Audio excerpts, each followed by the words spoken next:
Hi mga kadiskarte!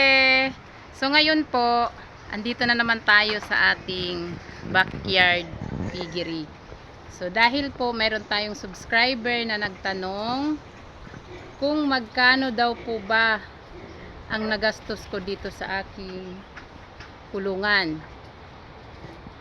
At ano daw po ba ang sukat ng ang aking kulungan po ay 3 cage po ito. So, ito po ang unang cage ay ito po yung first batch natin na mga fattening. So, 8 piraso po ito sila. So, sila po ay 65 days since nabili natin. So, ang unang cage po, ang sukat po ng unang cage natin ay 9 feet by 7 feet. So, pag maliit pa po sila, kasya pa po dito ang 8 piraso. 8 or 9 na piraso kasya po dito. Pag maliit pa po. Pero pag sila po ay malaki na, so na mag-edad na po sila ng mga 3 months, so ang kasya na lang po dito ay 6 na piraso na lang po. 5 to 6 pigs ang kasya po dito sa ating cage 1. So sa cage 2 naman po natin, pareho lang po ang sukat, 9 feet by 7 feet. Sa pangatlong cage naman po, pareho lang din po, 9 feet by 7 feet. So sa pangatlong cage po natin ay wala pa pong laman dahil hindi pa po siya tapos, no? Wala pa pong flooring, wala pang finishing, wala pa pong gate sa pangatlong cage natin.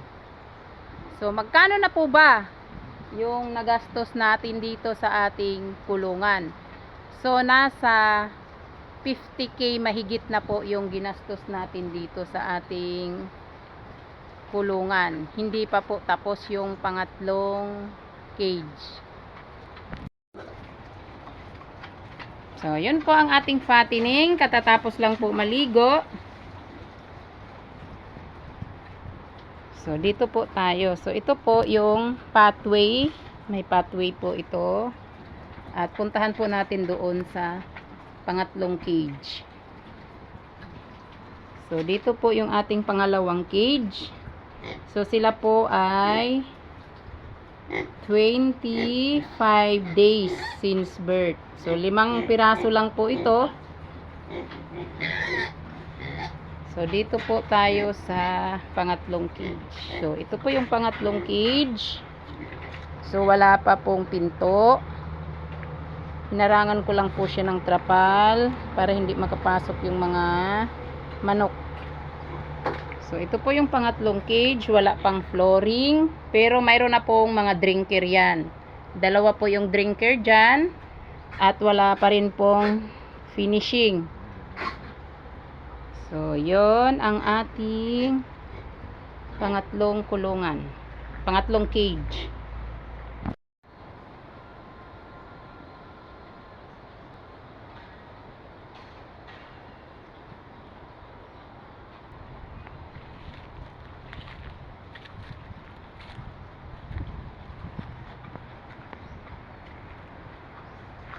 So, yun po. Dito po ay may solar tayo. At meron din pong solar dun sa gitna.